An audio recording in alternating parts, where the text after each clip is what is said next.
Hello everyone, welcome to ARB success junction. आज की video में हम डिस्कस करेंगे UGC नेट पेपर 1 के 40 मोस्ट एक्सपेक्टेड क्वेश्चंस। तो चलिए स्टार्ट करते हैं आज की video. Which of the following can be used as LMS to create and manage course content? Moodle, Zoom, Edmodo, Canvas, Stropol. Right answer is option second, A, C and D. Moodle, Edmodo and Canvas LMS software है। यहाँ पर हम LMS software के और भी example देख लेते हैं। Blackboard, Moodle, Canvas, inspiring, Totara LMS, Absorb, जेमिलो, eNet Learn, Talent LMS, Absorb LMS, Google classroom and Edmodo LMS software के एग्जाम्पल हैं। Which among the following are non-parametric statistics? T-test, F-test, Spearman's rank order correlation, Mann-Whitney-Wilson test, Kendall coefficient of concordance. Right answer is option 4, C, D and E. Spearman's rank order correlation, Mann Whitney Wilson test, Kendall coefficient of concordance non parametric test के example हैं। T test, F test, Z test और ANOVA parametric test के example हैं। Parametric test and non parametric test.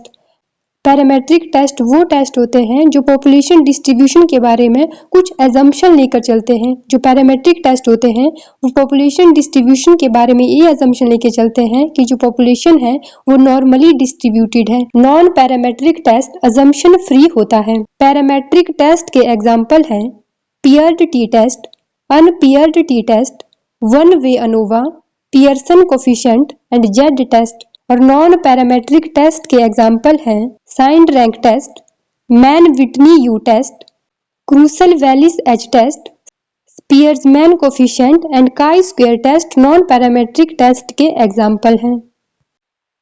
Next question है which of the following channels of Swayam Prabha are under IGNOU new Delhi? Channel 4, channel 7, channel 15, channel 12, channel 20. Right answer is option second, C and D. Channel 15 and channel 12. Swayam Prabha में higher education में 40 DTH channel हैं जिसमें first से लेकर 10 channel CEC operate करता है और 10 से लेकर 16 नंबर तक चैनल इग्नू ऑपरेट करता है और 16 से लेकर 38 नंबर चैनल तक डिफरेंट IITs ऑपरेट करती है और channel number 39 university of Hyderabad operate करती है और चैनल नंबर 40 ब्यास को CEC ऑपरेट करता है। क्वेश्चन नंबर 4 है which of the following tools would be most effective for a teacher wanted to poll students in real time during an online lecture? Poll Everywhere, Labster, Strawpoll, Mentimeter, SurveyMonkey. Right answer is option 3, A, C, D and E. Poll Everywhere, Stropol, Mentimeter और SurveyMonkey का use हम real time polling के लिए करते हैं। In 1904, who was the moving force behind the enactment of the Indian Universities Act, which intended to introduce radical changes into some of the existing universities in colonial India? Right answer is option 3, Lord Curzon. University of Mithila was famous for astronomy, न्याय सूत्र, archaeology, logical sciences, medicine. Right answer is option second, B and D. Mithila university न्याय और logic science के लिए famous थी। Next question matching का है। List 1 को लिस्ट 2 से मैच करना है। लिस्ट 1 में मोड्स ऑफ इवैल्यूएशन दिया है और लिस्ट 2 में उनके कैरेक्टरिस्टिक फीचर दिए हैं। इनको आपस में मैच करना है।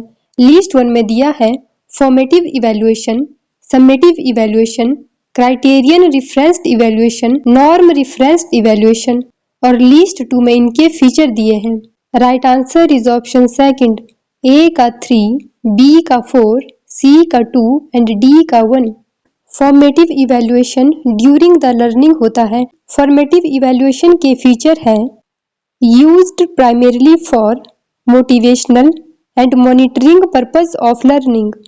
समेटिव इवैल्यूएशन लर्निंग प्रोसेस के एंड में होता है।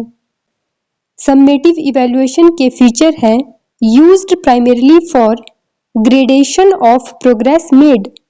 क्राइटेरियन रिफरेंस्ड इवैल्यूएशन के फीचर हैं compares the progress of a student against pre-specified standard। Criterion referenced evaluation में क्या होता है, एक स्टूडेंट को प्री स्पेसिफाइड स्टैंडर्ड के साथ कंपेयर किया जाता है। जैसे फॉर एग्जांपल जब हमारे बोर्ड के एग्जाम होते थे तो हमें एक स्टैंडर्ड के साथ कंपेयर किया जाता था। जैसे फॉर एग्जांपल अगर हमारे एग्जाम में 33 मार्क्स नहीं आते थे तो हमें फेल कंसीडर किया जाता था, और अगर हमारे एग्जाम में 33% आ जाते थे तो हमें पास कंसीडर किया जाता था। नॉर्म रिफरेंस्ड इवैल्यूएशन की फीचर है compares one student with another student. Norm referenced evaluation में एक स्टूडेंट को दूसरे स्टूडेंट के साथ कंपेयर किया जाता है। Formative assessment and summative assessment. Formative evaluation during the learning होता है और समेटिव इवैल्यूएशन आफ्टर लर्निंग होता है।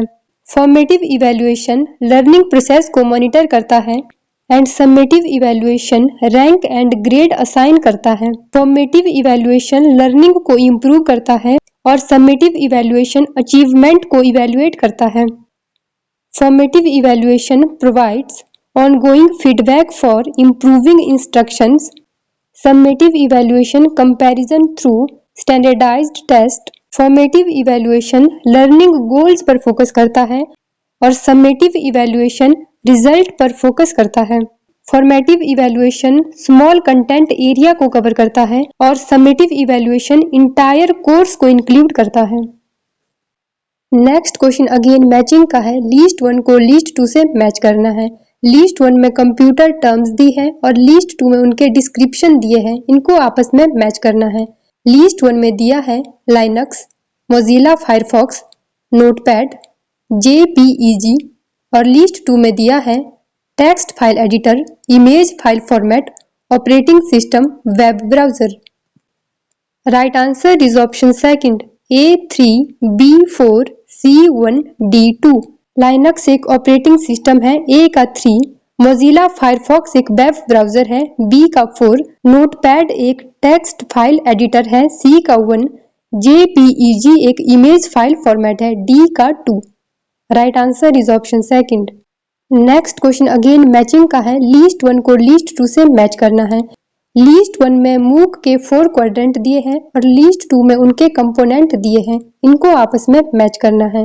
लिस्ट 1 में quadrant first, second, third and fourth दिया है और लिस्ट 2 में e content, self assessment, e tutorial and web resources दिया है। Right answer is option 3, A3, B1, C4, D2। Quadrant first में ई ट्यूटोरियल आ जाता है, A का 3, क्वाड्रेंट सेकंड में ई कंटेंट आ जाता है, B का 1, क्वाड्रेंट थर्ड में web resources and discussion forum आ जाता है, C का 4, क्वाड्रेंट फोर्थ में सेल्फ असेसमेंट आ जाता है, D का 2। नेक्स्ट क्वेश्चन अगेन मैचिंग का है। लिस्ट 1 को लिस्ट 2 से मैच करना है। लिस्ट 1 में फेमस प्लेस दिए हैं और लिस्ट 2 में डिसिप्लिन दिए हैं कि ये फेमस प्लेस किस चीज के लिए फेमस थे। Right answer is option 3, A3, B4, C1, D2। Takshashila university medicine के लिए फेमस थी, A का 3, उज्जैन एस्ट्रोनॉमी के लिए फेमस था, B का 4, विक्रमशिला यूनिवर्सिटी तांत्रिक टीचिंग के लिए फेमस थी, C का 1, मानीखेत द्वैता स्कूल ऑफ थॉट के लिए फेमस था, D का 2। Right answer is option 3। Who among the following supported Western education for Indian in the early 19th century? Right answer is option first, Raja Ram Mohan Roy। Which of the following is a software that logs data files and demand a monetary payment in exchange for unlocking. Ransomware, spyware, logic bomb, Trojan horse. Right answer is option first, ransomware. Identify the measures of dispersion: mean deviation, median, standard deviation, range, quartile. Right answer is option 3, A, C and D. Mean deviation, standard deviation and range dispersion के measure है, इसीलिए इसका right answer है option 3, A, C and D. Identify the policy committed in the statement given below. People who lack arrogance are intelligent because intelligent people do not have arrogance. Fallacy of equivocation, fallacy of division, wagging the question, fallacy of composition. Right answer is option 3, begging the question. Waging the question fallacy में क्या होता है, जो बात premise में बोली जाती है उसी बात को हम कंक्लूजन में भी ट्रू मान लेते हैं. Question number 15. The education imparted at Nalanda University was both religious and. Right answer is option 3, secular. Which of the following statements is true? In a valid argument, all of its premises have to be true. Validity can be attributed to any single proposition by itself. Truth and falsehood are attributes of single propositions. Truth and falsehood can be attributed to arguments. Right answer is option 3. Truth and falsehood are attributes of single propositions. First option में क्या बोला गया है, in the valid argument all of its premises have to be true. ये incorrect statement है क्योंकि valid argument में false premise भी हो सकती है. सेकंड ऑप्शन में क्या बोला गया है, validity can be attributed to any single proposition by itself. Second option भी इनकरेक्ट है क्योंकि जो वैलिडिटी होती है वो सिंगल प्रोपोजिशन का एट्रीब्यूट नहीं होता बल्कि वो आर्गुमेंट का एट्रीब्यूट होता है. लॉजिकल रीजनिंग में जो हमारे आर्गुमेंट होते हैं वो वैलिड या इनवैलिड होते हैं. लॉजिकल रीजनिंग में सिंगल प्रोपोजिशन ट्रू या फॉल्स हो सकती है. The international solar alliance ISA was launched by France and India on the sidelines of COP25, COP24, COP23, COP21. Right answer is option 4, COP21. International solar alliance को France and India के द्वारा 2015 में launch किया गया था. In agricultural regions ground water can have significant concentrations of which pollutant? Cadmium, lead, nitrate, selenium. Right answer is option 3, nitrate. What is the full form of modem? Mechanism of disk enhancing memory, mobile data extranet multicore, modern electronic microwave, modulator, demodulator.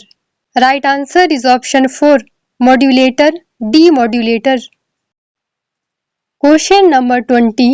Which among the following is a software for the analysis of qualitative data? NBVO, R, SPSS, Stata. Right answer is option first, NBVO. SPSS, R और Stata का use हम quantitative data analysis के लिए करते हैं. Which of the following properties is true for a normal distribution? Option A, it is positively skewed. Option B, the mean, median and mode are equal. Option C, it has two peaks. Option D, the tails are bounded. निम्नलिखित में से कौन सा गुण सामान्य वितरण के लिए सत्य है? इसका राइट आंसर है ऑप्शन बी, माध्या, माध्यिका और बहुलक समान होते हैं. The mean, median and mode are equal. Normal distribution, also known as a Gaussian distribution. Normal distribution की कुछ प्रॉपर्टीज हैं। सबसे पहली प्रॉपर्टी है symmetry. A normal distribution is symmetrical around its mean. This implies that the left and right sides of the distribution are mirror images of each other. Normal distribution curve कुछ इस तरह का बनता है। इसका मतलब होता है कि अगर हम इसके बीच में एक लाइन ड्रॉ करते हैं तो इसके राइट हैंड साइड और लेफ्ट हैंड साइड दोनों में इक्वल वैल्यू डिस्ट्रीब्यूट होती है, दोनों की साइड इक्वल वैल्यू होती है। Mean, median and mode are equal. In normal distribution the mean, median and mode are all equal and located at the centre of the distribution. इन सारी property को हम नेक्स्ट स्लाइड में diagram के help से भी समझेंगे। नेक्स्ट प्रॉपर्टी है bell shaped curve. The normal distribution has a single peak unimodal and forms a bell shaped curve.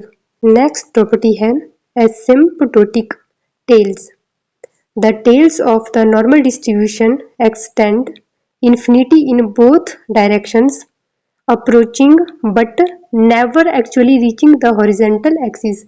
एक सामान्य वितरण जिसे गॉसियन वितरण के रूप में भी जाना जाता है के कई प्रमुख गुण होते हैं। सबसे पहला गुण है समरूपता। एक सामान्य वितरण अपने माध्य के चारों ओर सममित होता है। इसका मतलब है कि वितरण के बाएं और दाएं पक्ष एक दूसरे के प्रतिबिंब होते हैं। माध्य, माध्यिका और बहुलक। एक सामान्य वितरण में माध्य, माध्यिका और बहुलक सभी समान होते हैं और वितरण के केंद्र में स्थित होते हैं। यहाँ पर हमने नॉर्मल डिस्ट्रीब्यूशन का डायग्राम लिया है। नॉर्मल डिस्ट्रीब्यूशन बेल शेप्ड का होता है।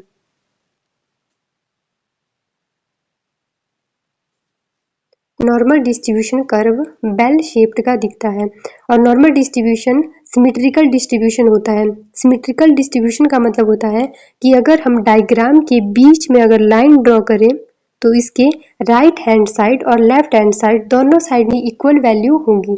के राइट साइड और लेफ्ट साइड में इक्वल वैल्यू डिस्ट्रीब्यूट होती है। जितनी वैल्यू राइट साइड में होती है उतनी ही वैल्यू लेफ्ट साइड में होती है। नॉर्मल डिस्ट्रीब्यूशन की प्रॉपर्टी में हमने ये देखा था कि यहाँ पर मीन, मीडियन और मोड की वैल्यू इक्वल होती है। नॉर्मल डिस्ट्रीब्यूशन की एक प्रॉपर्टी हमने देखी थी कि जो नॉर्मल डिस्ट्रीब्यूशन कर्व होता है ये यूनिमोड होता है। यूनिमोड का मतलब है कि इसका सिर्फ एक ही मोड वैल्यू होती है। नॉर्मल डिस्ट्रीब्यूशन में -1 सिग्मा से लेकर 1 सिग्मा के बीच में 68.2% वैल्यू लाई करती है और -2 सिग्मा से लेकर 2 सिग्मा के बीच में 95.4% वैल्यू लाई करती है और -3 सिग्मा से लेकर 3 सिग्मा के बीच में 99.7% वैल्यू लाई करती है। If the standard deviation of a sample is 10 and the sample size is 25, what is the standard error of the mean? यदि एक नमूने का मानक विचलन 10 है और नमूने का आकार 25 है तो माध्य की मानक त्रुटि क्या होगी? क्वेश्चन में हमसे पूछा गया है standard error of the mean. Standard error of mean का फॉर्मूला होता है standard error is equal to sigma upon under root n। Sigma का मतलब है स्टैंडर्ड डेविएशन और n का मतलब है सैंपल साइज। यहाँ पर सिग्मा की वैल्यू दी गई है 10 एंड n की वैल्यू दी गई है 25। 25 का अंडर रूट हो जाएगा 5। जब हम इसको कट करेंगे तो हमारे पास आंसर आ जाएगा 2।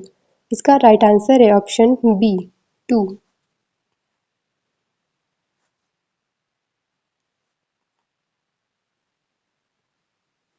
यहाँ पर मैंने फॉर्मूला भी मेंशन किया है और इसका सॉल्यूशन भी मेंशन किया है। आप चाहो तो यहाँ से स्क्रीनशॉट भी ले सकते हो। हिंदी में भी यहाँ पर दिया गया है। Next question is, which of the following statements best describes a type 1 error in hypothesis testing? Option A, rejecting the null hypothesis when it is actually true. Option B, failing to reject the null hypothesis when it is actually false. Option C, accepting the alternative hypothesis when it is actually false. Option D, not conducting a test when it is needed. निम्नलिखित में से कौन सा कथन परिकल्पना परीक्षण में प्रकार 1 त्रुटि को सबसे अच्छी तरह से वर्णित करता है? इसका राइट आंसर है ऑप्शन ए, जब शून्य परिकल्पना वास्तव में सही हो तो उसे अस्वीकार करना। Reject the null hypothesis when it is actually true. Type 1 error, also known as false positive, occurs when the null hypothesis is rejected even though it is true. The probability of making a type 1 error is denoted by significance level. Type 1 error को हम alpha से denote करते हैं। Type 1 और type 2 error को याद रखने के लिए मेरे पास एक छोटी सी ट्रिक है, जिससे आप कभी भी ये नहीं भूलोगे कि टाइप 1 एरर क्या है और टाइप 2 एरर क्या है। सबसे पहले क्या करना है, सबसे पहले टिक करना है, फिर कट करना है, दूसरा कट करना है और टिक करना है। ये एक सिंपल सी ट्रिक है। इसमें क्या है ट्रिक है, ये जो फर्स्ट है वो टाइप 1 एरर है और जो सेकंड है वो टाइप 2 एरर है। जब हमारी नल हाइपोथेसिस ट्रू है, जब नल हाइपोथेसिस ट्रू है, सही है, और हम उसे रिजेक्ट कर देते हैं तो तब हमारा टाइप 1 एरर आ जाता है। जब हमारी नल हाइपोथेसिस गलत है, फॉल्स है, और तब हम उसको रिजेक्ट नहीं कर पाते, गलती से उसको एक्सेप्ट कर देते हैं, तो उसको हम बोलते हैं type 2 error. Next question is, which of the following statement best describes a type 2 error in hypothesis testing? Option A, failing to reject the null hypothesis when it is actually false. Option B, rejecting the null hypothesis when it is actually true. Option C, accepting the alternative hypothesis when it is actually true. Option D, not conducting a test when it is needed. निम्नलिखित में से कौन सा कथन परिकल्पना परीक्षण में प्रकार 2 त्रुटि को सबसे अच्छी तरह से वर्णित करता है? इस क्वेश्चन को सॉल्व करने के लिए जो मैंने अभी ट्रिक बताई थी आप उसका यूज कर सकते हो कि सबसे पहले हमें क्या करना है, टिक करना है, फिर कट करना है, फिर कट करना है और फिर टिक करना है। फर्स्ट वाला टाइप 1 एरर को डिनोट कर रहा है और सेकंड टाइप 2 एरर को डिनोट कर रहा है। फर्स्ट में क्या बोला गया है, जब नल हाइपोथेसिस ट्रू थी लेकिन हमने उसे रिजेक्ट कर दिया तो हमारे सामने टाइप 1 एरर आ गया। सेकंड में क्या बोला गया है कि जब नल हाइपोथेसिस फॉल्स थी लेकिन हम उसको रिजेक्ट नहीं कर पाए, फेल्स टू रिजेक्ट, जब हम उसको रिजेक्ट नहीं कर पाए और गलती से हमने उसको एक्सेप्ट कर लिया तो हमारे पास टाइप 2 एरर आ गया। तो इसीलिए इसका राइट आंसर क्या हो जाएगा, option A, failing to reject the null hypothesis when it is actually false. Null hypothesis क्या थी, फॉल्स थी, लेकिन हम उसको रिजेक्ट नहीं कर पाए और हमने गलती से उसको एक्सेप्ट कर दिया तो ये हमारा टाइप 2 एरर बन गया। इसीलिए इसका राइट आंसर है ऑप्शन ए। अब इस ट्रिक की हेल्प से भी क्वेश्चन को सॉल्व कर सकते हो। Type 2 error, also known as false negative, occurs when the null hypothesis is not rejected even though it is false.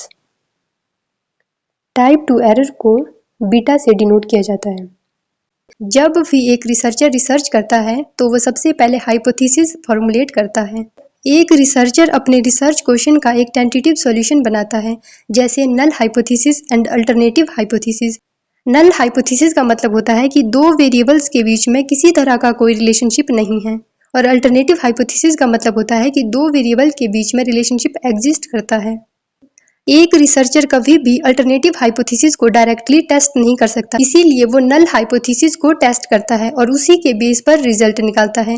जब नल हाइपोथेसिस को टेस्ट करके रिजल्ट निकाला जाता है तो इस केस में रिसर्चर से कुछ गलतियां हो सकती है, जिसको हम टाइप 1 एंड टाइप 2 एरर बोलते हैं। Types of errors Type 1 error, type 2 error. Type 1 error, the null hypothesis is rejected when it is true. Type 1 error तब होता है जब हम null hypothesis को reject करते हैं जबकि वह सही थी. This means that the researcher incorrectly states that a study found significant differences when there was no difference. Type 1 error तब होता है जब हमारी नल हाइपोथेसिस ट्रू थी और हम उसे रिजेक्ट कर देते हैं. इसका मतलब ये हुआ कि हमारी रिसर्च का रिजल्ट ये बता रहा है कि दो वेरिएबल्स के बीच में किसी तरह का कोई रिलेशनशिप नहीं है और रिसर्चर ने इस हाइपोथेसिस को रिजेक्ट कर दिया और ये शो किया कि दो वेरिएबल के बीच में रिलेशनशिप एग्जिस्ट कर रहा है और ये शो किया कि स्टडी में सिग्निफिकेंट डिफरेंस है. Type 2 error, the null hypothesis is not rejected when it is false. Type 2 error तब होता है जब हमारी नल हाइपोथेसिस फॉल्स थी और हम उसे रिजेक्ट नहीं कर पाते. यहाँ पर हम एक एग्जांपल के हेल्प से type 1 error and type 2 error के मीनिंग को समझेंगे. सबसे पहले हम ए इमेज को देखेंगे जो एक ट्रू और पॉजिटिव स्टेटमेंट है. ए इमेज में एक डॉक्टर एक प्रेग्नेंट लेडी को बोल रहे हैं कि यू आर प्रेग्नेंट, जो कि एक ट्रू और पॉजिटिव स्टेटमेंट है और इसमें किसी तरह का कोई एरर नहीं है. अब हम बी इमेज को देख लेते हैं जो एक ट्रू और नेगेटिव स्टेटमेंट है. बी इमेज में एक डॉक्टर एक ओल्ड मैन को बोल रहे हैं यू आर नॉट प्रेग्नेंट, जो कि एक ट्रू और नेगेटिव स्टेटमेंट है क्योंकि यू आर नॉट प्रेग्नेंट एक नेगेटिव स्टेटमेंट है. इसमें भी किसी तरह का कोई एरर नहीं है.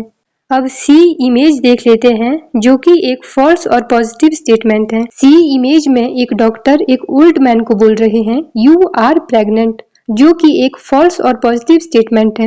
यू आर प्रेग्नेंट अपने आप में एक पॉजिटिव स्टेटमेंट है, इसीलिए ये एक फॉल्स और पॉजिटिव स्टेटमेंट है. इमेज सी टाइप 1 एरर का एग्जाम्पल है. अब हम इमेज डी देख लेते हैं जो कि एक फॉल्स नेगेटिव स्टेटमेंट है. इमेज डी में एक डॉक्टर एक प्रेग्नेंट लेडी को बोल रहे हैं यू आर नॉट प्रेग्नेंट, जो कि एक फॉल्स और नेगेटिव स्टेटमेंट है. इमेज डी टाइप 2 एरर का एग्जाम्पल है.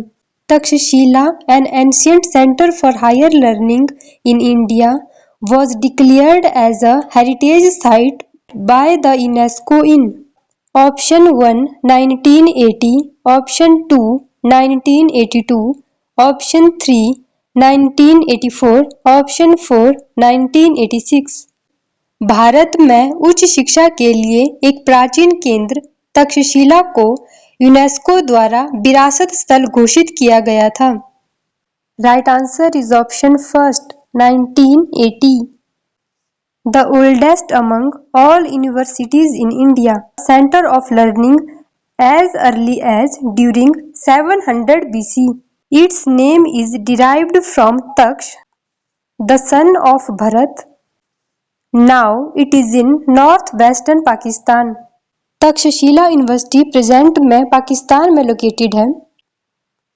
तक्षशिला एक आर्कियोलॉजिकल साइट है and UNESCO also declared it as a heritage site in 1980. In which year was the All India Council for Technical Education AICTE initially established? 1945, 1955, 1987, 1992. इसका right answer है option A 1945.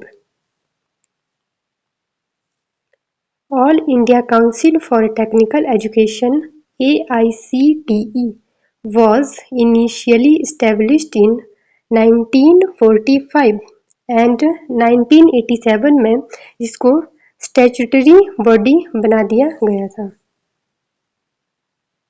Next question is which principle was not emphasized in Wood Dispatch of 1854?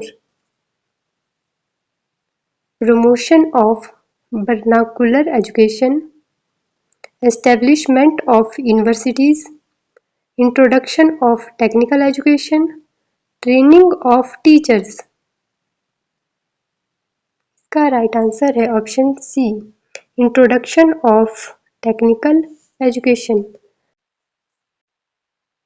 Next question is when was the Hunter Commission appointed by the British government in India.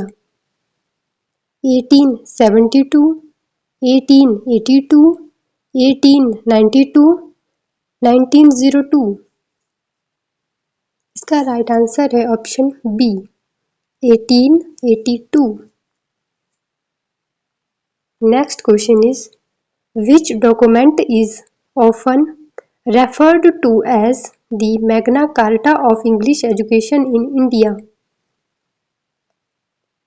Macaulay Minute on Education, Wood's Dispatch of 1854, Hunter Commission Report, Vardha Scheme of Education।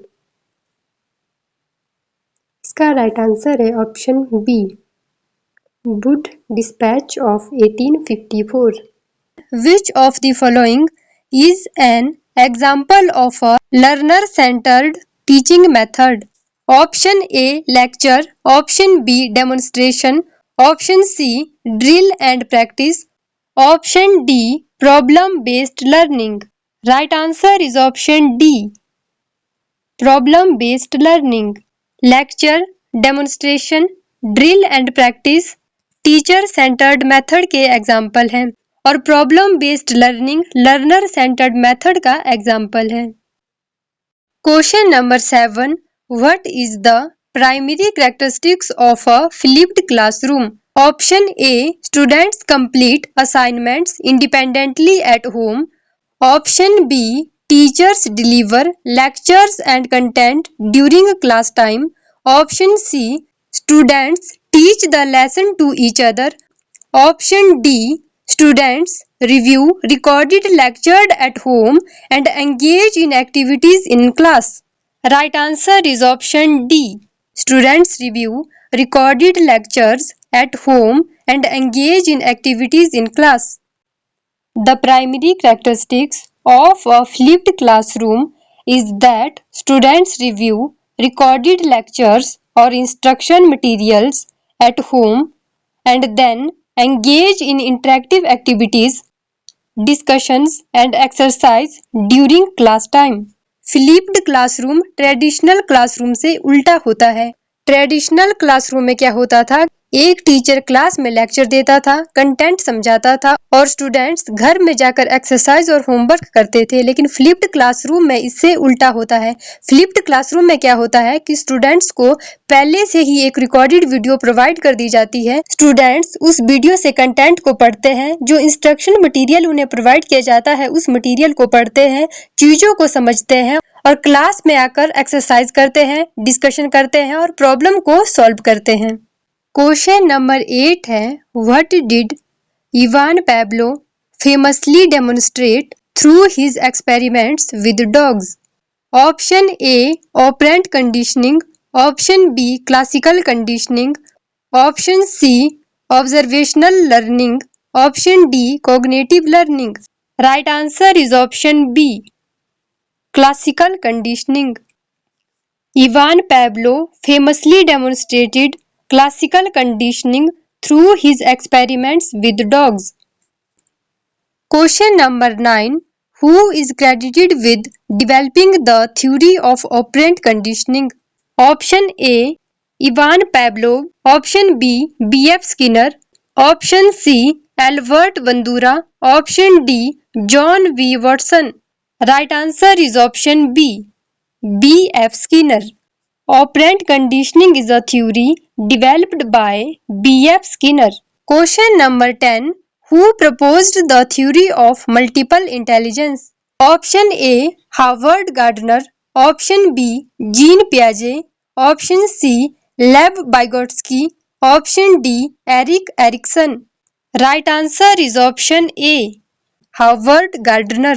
The theory of multiple intelligence was proposed by Howard Gardner। A teacher wants to integrate SWAYAM into the curriculum to enhance learning. Which of the following benefits of SWAYAM should the teacher highlight to the students? Free access to quality educational resources, opportunity for live interactions with instructions, peer-reviewed assignments, self-paced learning। एक शिक्षक सीखने को बढ़ाने के लिए पाठ्यक्रम में स्वयं को एकीकृत करना चाहता है।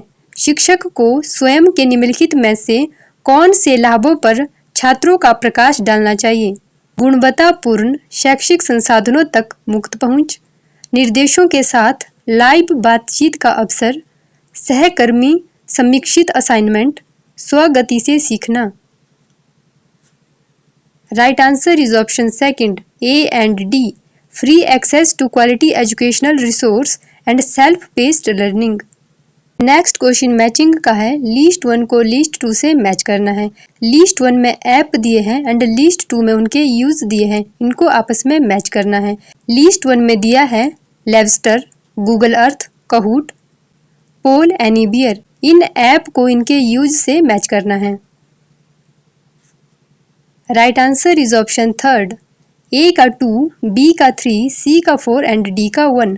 लेवस्टर का यूज हम वर्चुअल लैब्स एंड सिमुलेशन के लिए करते हैं एंड गूगल अर्थ का यूज हम virtual field trips and geographic exploration के लिए करते हैं एंड कहूट का यूज हम ऑनलाइन क्विजेज एंड असेसमेंट के लिए करते हैं एंड पोल एनीवियर का यूज हम रियल टाइम पोलिंग के लिए करते हैं। इसीलिए इसका राइट आंसर है option third. The reduced ability to remember information acquired after the onset of amnesia is known as working memory, retrograde amnesia, phonological loop, anterograde amnesia। भूलने की बीमारी की शुरुआत के बाद प्राप्त जानकारी को याद रखने की कम क्षमता को क्या कहा जाता है? कार्यशील स्मृति, प्रतिगामी भूलने की बीमारी, ध्वन्यात्मक लूप, अग्रगामी भूलने की बीमारी। राइट आंसर इज ऑप्शन 4, अग्रगामी भूलने की बीमारी। Right answer is option 4, anterograde amnesia.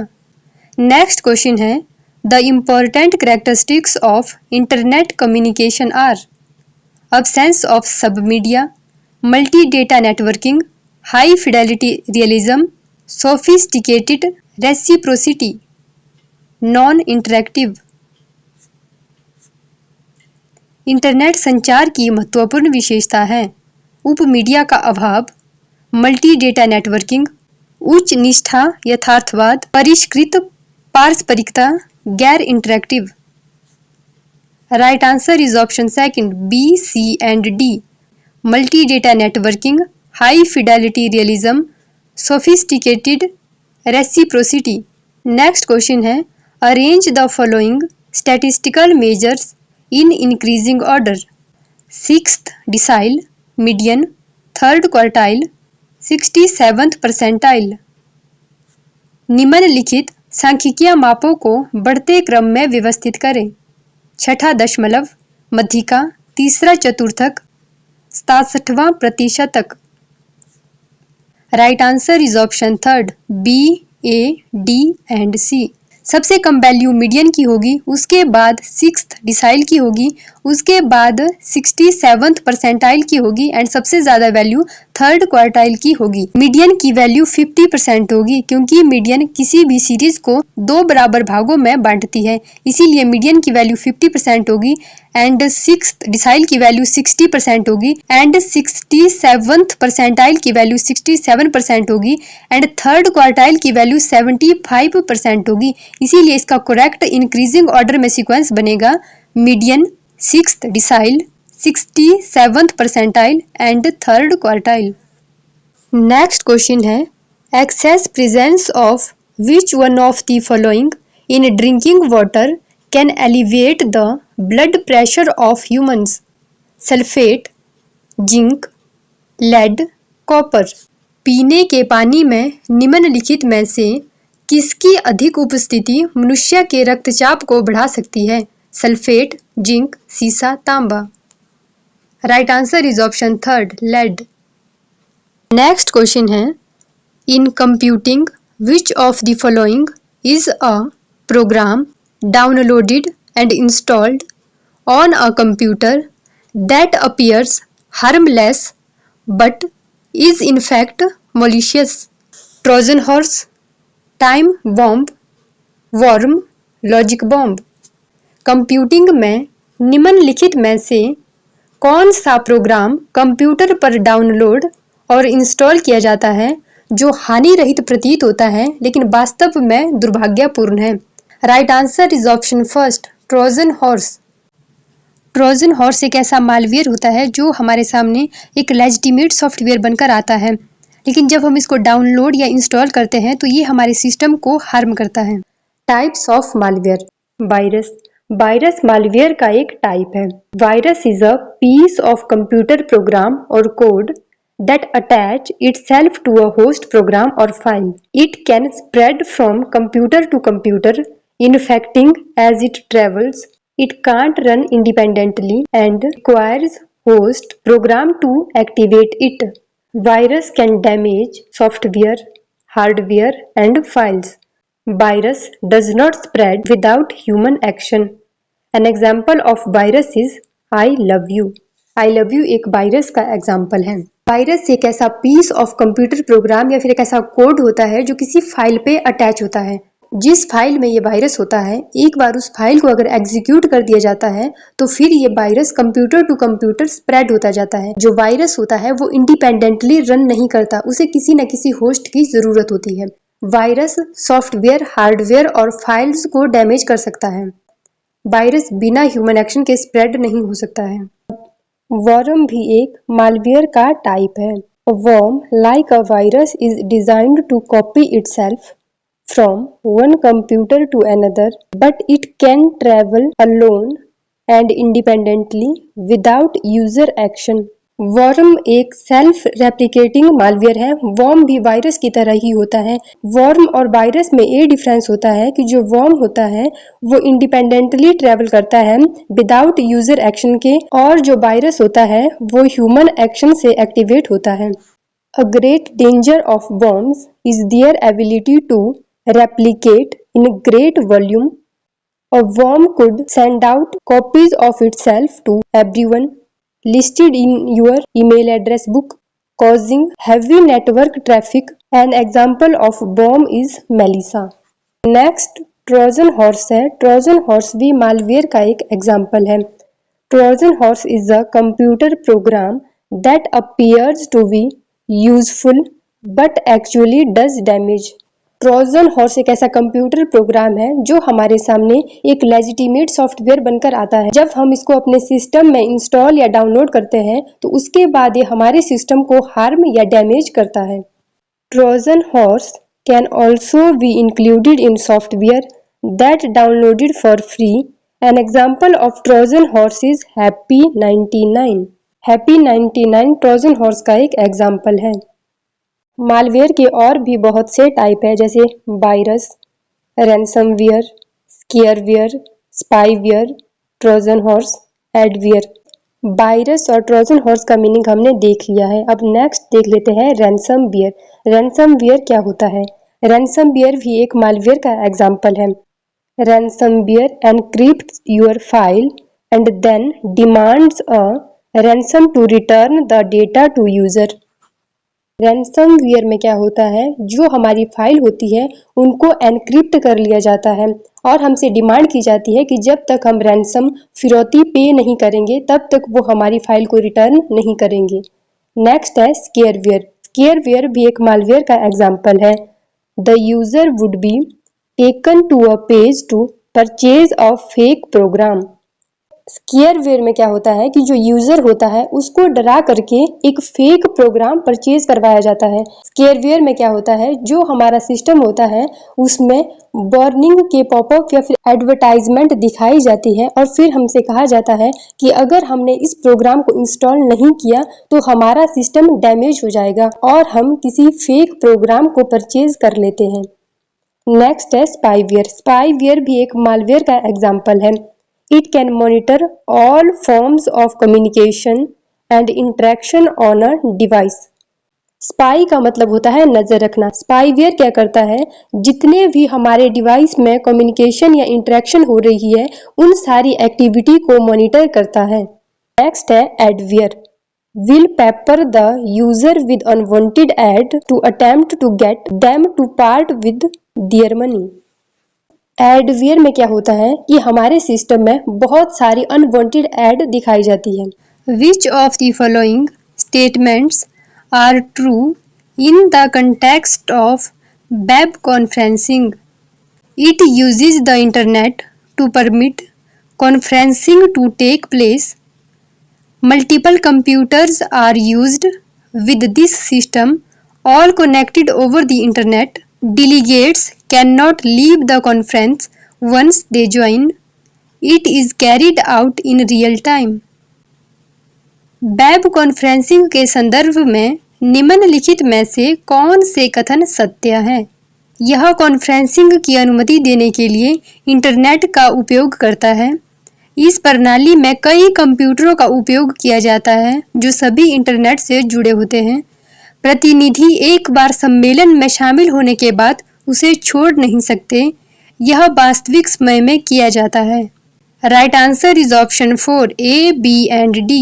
It uses the internet to permit conferencing to take place. Multiple computers are used with this system, all connected over the internet. It is carried out in real time. Which of the following indices represents the background level of noise pollution?